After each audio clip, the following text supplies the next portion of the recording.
Le mot voyage peut avoir diverses significations, car il y a voyager quelque part, mais il y a aussi voyager dans le temps. Beaucoup pensent en effet que le voyage dans le temps existe vraiment. Et pour prouver cela, ces théoriciens s'appuient sur des faits, des objets ou même des personnes qui, selon eux, ont réussi à remonter le temps. Dans cette vidéo, nous allons donc découvrir ensemble des choses qui montrent que le voyage dans le temps pourrait bien exister. On commence. Il y a quelques siècles de cela, en Europe, il existait des bijoux comme on en voit très peu de nos jours, les montres-bagues. Servant à la fois de montres et de bijoux, ces accessoires sont apparus vers 1780 et ont connu par la suite une grande popularité en Europe. Mais attendez, même s'il a été affirmé que les montres-bagues sont apparues durant le XVIIIe siècle, on s'interroge encore sur la véritable époque de l'apparition de ces petites montres. Savez-vous pourquoi ? Eh bien, parce que l'une de ces montres a été découverte en Chine, dans une tombe qui date de la dynastie Ming, c'est-à-dire il y a au moins 400 ans. L'équipe chargée des fouilles a été étonnée de découvrir cette montre avec l'inscription « Suisse » gravée à l'arrière et les aiguilles fixées à 10h06. Comment expliquer cela alors ? Depuis cette découverte, beaucoup pensent que les montres-bagues suisses existaient bel et bien avant le XVIIIe siècle. De deux choses l'une alors. Soit cette montre a été fabriquée il y a bien plus longtemps que l'on ne croit, soit elle a fait un voyage dans le temps, jusqu'à la période de la dynastie Ming. Sinon, auriez-vous une explication à donner à tout cela ? D'après vous, quand est apparu le premier téléphone portable du monde ? Si vous croyez qu'il a vu le jour dans les années 70, laissez-moi vous dire alors que cette invention est beaucoup plus vieille que vous ne le pensez.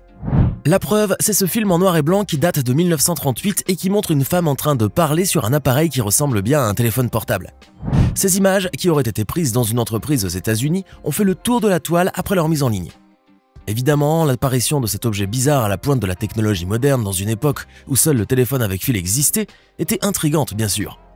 Mais elle a surtout semé le doute dans l'esprit des théoriciens du complot qui étaient sûrs qu'il s'agissait d'un voyage dans le temps. Car comment expliquer autrement l'apparition d'un tel objet plusieurs années avant l'invention des téléphones portables ? Quoique, ces personnes ont beau dire qu'ils détenaient là une preuve du voyage dans le temps, et malgré toutes les théories et les hypothèses qui ont été mises à ce sujet, la réalité est tout autre. Un commentateur sur YouTube a révélé en effet que la dame était en fait son arrière-grand-mère et que l'appareil en question était un prototype d'avant-guerre qui avait été développé par une usine de communication dans le Massachusetts et qu'on testait dans ce film. Voilà qui explique tout. L'idée des téléphones portables est donc née bien avant les années 70 et la technologie était déjà très en avance à l'époque des années 30. J'ai une question à vous poser. Quand ont été fabriquées les premières chaussures humaines ? Quelle que soit la réponse que vous allez me donner, je suis certain que vous vous contenterez de remonter le temps à quelques siècles seulement. Alors qu'en réalité, l'homme a peut-être commencé à fabriquer des chaussures bien avant cela. Preuve à l'appui, un fossile a été découvert dans le Nevada en 1922, avec une empreinte de semelle de chaussures vieille de 5 millions d'années imprimée dessus. Par ailleurs, il ne s'agirait pas de la seule découverte de ce genre, car dans l'Utah, on a également trouvé un autre fossile avec une empreinte de chaussure dessus. Et ce fossile était vieux de, tenez-vous bien, 200 millions d'années. Waouh! La personne derrière cette incroyable découverte est William G. Meister, un collectionneur passionné par les trilobites qui est tombé sur le fossile en 1968 alors qu'il était en train d'explorer un sol d'ardoise près d'Antelope Springs. Pour nous, il s'agit d'une évidence alors. L'homme a depuis toujours éprouvé le besoin de se chausser. Mais il y a un autre fait encore plus déroutant dans cette histoire. Si ça se trouve, et s'il s'agit vraiment d'une empreinte de chaussures humaines, cela prouve alors que l'humanité existait déjà à cette époque-là et que les chaussures étaient l'œuvre de quelques civilisations avant-gardistes qui a disparu pour une raison inconnue. Beaucoup de gens pensent qu'ils ont une chance inouïe de vivre à l'époque de la technologie, alors que leurs ancêtres n'ont pas eu la joie de manipuler des objets technologiques comme les smartphones par exemple. En êtes-vous sûr ? Et si je vous disais que les smartphones ont peut-être, je dis bien peut-être, existé à l'époque de nos ancêtres ? Vous ne me croyez pas ? Regardez bien cette peinture qui date du 19e siècle. Vous ne voyez pas un smartphone là par hasard entre les mains de la femme ? Mais si, on a vraiment l'impression que cette femme tient un téléphone portable entre ses deux mains et qu'elle a les yeux rivés sur l'écran. Cette peinture, qui a été réalisée par le peintre allemand Ferdinand Georg Waldmüller et qui est exposée dans un musée en Allemagne, a quelque chose de bien étrange. Ce peintre savait-il que ce genre de choses finirait par exister à notre époque ? Cela se pourrait bien. Et si c'est le cas, il a peut-être eu l'intention d'en peindre un rien que pour nous déconcerter. C'est en 1928 qu'est sorti le film Le Cirque de Charlie Chaplin. Cela fait donc presque 100 ans que ce film est sorti. Mais ce n'est pas de son intrigue ou de ses personnages dont je voudrais vous parler. Dans le cirque, il y a un détail particulier qui fait beaucoup réfléchir et qui est même très surprenant. En 2010, un extrait de ce film a émergé sur Internet et a été largement visionné et partagé, pour la simple raison qu'il montrait une femme tenant dans sa main ce qui ressemblait à un téléphone portable. Pas de doute pour beaucoup d'internautes qui ont vu cette scène, et même pour le cinéaste irlandais George Clark, cette dame était ni plus ni moins qu'une voyageuse dans le temps qui voulait soi-disant découvrir à quoi ressemblait la vie dans les années 20. Cependant, d'autres personnes ont rejeté toutes ces spéculations d'un revers de la main en soutenant la théorie selon laquelle il ne s'agissait pas d'un téléphone portable, mais plutôt d'un appareil auditif. Chose qui serait logique car ces appareils existaient effectivement à cette époque-là. Dites-moi, quelle version soutenez-vous ?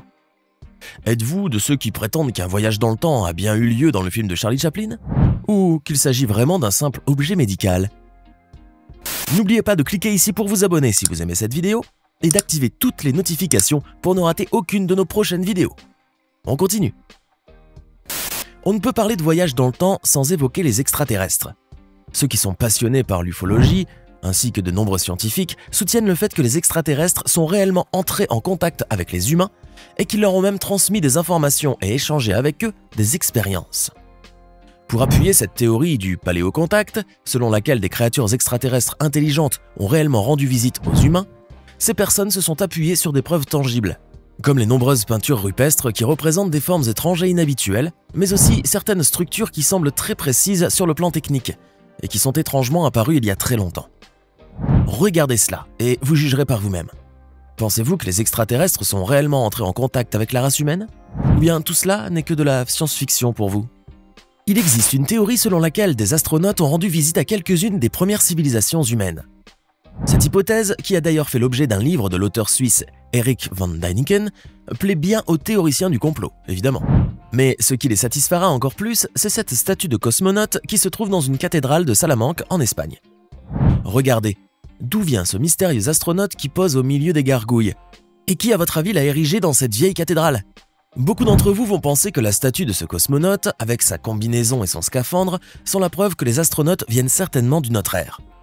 Mais mis à part cette théorie, les plus réalistes diront que cette statue a été ajoutée par l'un des constructeurs qui se sont occupés de la restauration de la cathédrale.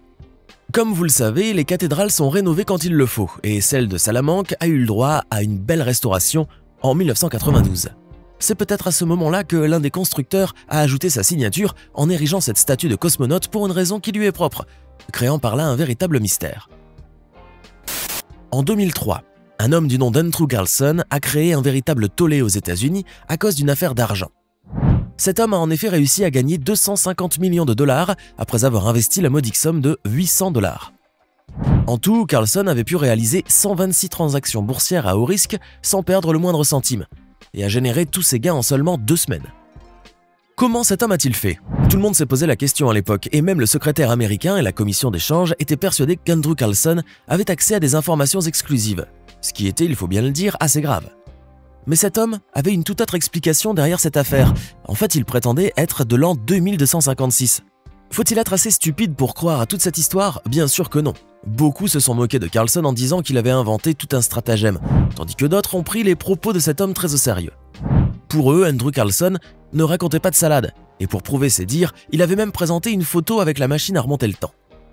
Il existe une image qui en dit long sur le voyage dans le temps. La voici. Vous voyez cet homme qui porte des lunettes ? Vous n'avez rien remarqué de suspect chez lui, car cet homme a l'air tout à fait normal. Très bien. Maintenant, regardez encore et surtout, jetez un coup d'œil aux autres personnes qui l'entourent. Ah, voilà qui est bien curieux tout à coup. Cet homme a l'air vraiment atypique au milieu de tous ces gens qui sont habillés à la mode des années 30 ou 40. Et oui, cette photo date en effet de 1941.